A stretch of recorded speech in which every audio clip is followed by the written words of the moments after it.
আসসালামু আলাইকুম। Brazilian right winger এবং রিয়াল মাদ্রিদের রাইট উইঙ্গারও যিনি এই মুহূর্তে যাকে নিয়ে সবচেয়ে বেশি সমালোচনা সেই রদ্রিগো গোমেজ।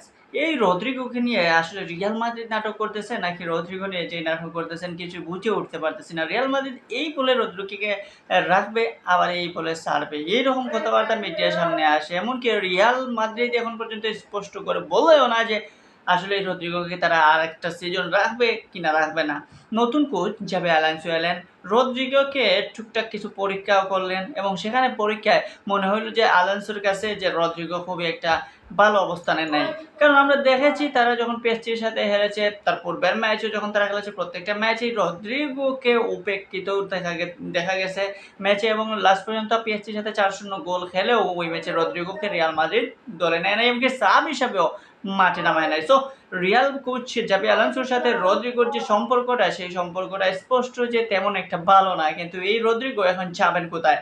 এখন শোনা যাচ্ছে রদ্রিগো বলেছেন যে তিনি নিজ থেকে রিয়াল মাদ্রিদ ছাড়তে চান না। কারণ রিয়ালের প্রতি তার একটা আলাদা ভালো লাগা, আলাদা ভালোবাসা রয়েছে এবং সেই ভালো লাগা ভালোবাসা থেকে রিয়ালেই তিনি থাকতে চান। আরও নাকি কঠোর পরিশ্রম করে রিয়ালের জন্য আরও ভালো খেলতে চান। যতক্ষণ পর্যন্ত রিয়াল মাদ্রিদ কর্তৃপক্ষ তাকে বলবেন না যে তুমি চলে যাও, ততক্ষণ পর্যন্ত তিনি রিয়াল মাদ্রিদ ছাড়তে চান না।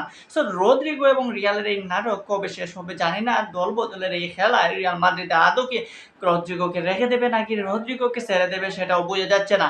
ফিফা ক্লাব ওয়ার্ল্ড কাপে আমরা দেখলাম রদ্রিগোর জায়গায় আপনি গনজালো গার্সিয়াকে দিয়ে ট্রাই করানো হলো। সো সেখানে আমরা চাইলেও কিন্তু রদ্রিগোকে নিয়ে রাখতে পারতাম, রদ্রিগোকে খেলানো যেত। সেখানে চাইলেই কিন্তু রদ্রিগোকে দিয়ে ম্যাচ শুরু করা যেত, কিন্তু সেখানে আমরা রদ্রিগোকে কোনোভাবে ইউজ করতে পারলাম না। সেক্ষেত্রে যাবে অ্যালানসোর টেকনিক বলেন বা ট্যাকটিক্স বলেন সেটা কী রকম সেটা আসলে বোঝা যাচ্ছে না। সো এই ব্রাজিলিয়ান রদ্রিগোর এখন জায়গা হবে কোথায়? অপরদিকে তার যে সাবেক কোচ কার্লো আনচেলত্তি রিয়াল মাদ্রিদের দীর্ঘদিন যিনি সফলতার সহিত কোচিং করিয়েছেন, এখন তিনি ব্রাজিল জাতীয় দলের কোচ। তো ব্রাজিল জাতীয় দলের কোচ হয়ে রদ্রিগোর প্রতি কি নজর রাখবেন এই কোচ, নাকি যেভাবে আলোনসোর কাছে অপেক্ষিত রয়েছেন এই রদ্রিগো সেভাবে আনচেলত্তির কাছে ব্রাজিল দলেও কি উপেক্ষিত করবে? কারণ ব্রাজিল দলে এই মুহূর্তে দেখা যাচ্ছে যে অনেক তারকার ছড়াছড়ি। কাকে রেখে কাকে রাখবেন, কাকে রেখে কাকে রাখবেন না, এইরকম অবস্থায় মানে ব্রাজিলে আর আগের দিন নাই। এখন মনে হচ্ছে যে স্টারে ভরপুর এবং পারফরম্যান্স ভরা। সব ব্রাজিল এখন অনেক পরিবর্তন হয়েছে এবং সেই পরিবর্তনের জোয়ারে রদ্রিগো তাকে নিজেকে কতটা ধরে রাখতে পারবেন, রদ্রিগো কি পারবেন আসলেই থেকে যেতে এই রিয়াল মাদ্রিদে? রদ্রিগো কখনো শোনা যায় পিএসজি তাকে নিয়ে যাচ্ছে, কখনো শোনা যায় আর্সেনাল তাকে নিয়ে যাচ্ছে, কখনো শোনা যায় লিভারপুল তার দিকে আগ্রহ হাত বাড়িয়েছে, আবার শোনা যায় ম্যানচেস্টার সিটিও নাকি তার দিকে এগিয়ে আসছে। সো তিনি এত বড় বড় টিম, যারা বড় বড় ক্লাব যারা রয়েছে, এত বড় বড় ক্লাবের যদি চাহিদার মধ্যে থাকেন তাহলে কেন এখন পর্যন্ত সেই সাইনড ডিল হচ্ছে না? যদি সেই ডিলটা না হয় তাহলে তো অপেক্ষা থাকতে হবে। আসলে কি রদ্রিগো দল ছাড়ছেন নাকি এখনো রিয়ালেই থাকবেন? এই নাটক শেষ হবে কবে জানি না, কিন্তু আমরা চাইবো যে রদ্রিগোর মতো এইরকম একটা প্রতিভাবান প্লেয়ার হয়তো আর আসবে না। রিয়াল মাদ্রিদ যা দিয়েছেন তা কিন্তু এনাফ এবং রিয়াল মাদ্রিদ চাইলে কিন্তু তাকে রেখে দিয়ে আরও কিছু পেতে পারে।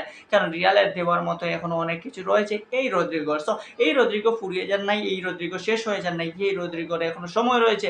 দেয়ার কোনো ক্লাবের যে ক্লাবে যান না কেন, আজ রিয়ালে না হোক, পিএসজি কিংবা আর্সেনাল কিংবা ম্যানচেস্টার কিংবা লিভারপুল, যেই দলে যান না কেন তিনি কিন্তু তিনি পারফর্ম করতে পারবেন। কিন্তু চাইবো যে রিয়ালে যদি তাকে আর একটু সুযোগ দেওয়া হয় তাহলে হয়তো ভালো কিছু করবেন। এখন দেখা যাক রিয়াল এবং রদ্রিগোর বিষয়টা কত তাড়াতাড়ি শেষ হয়।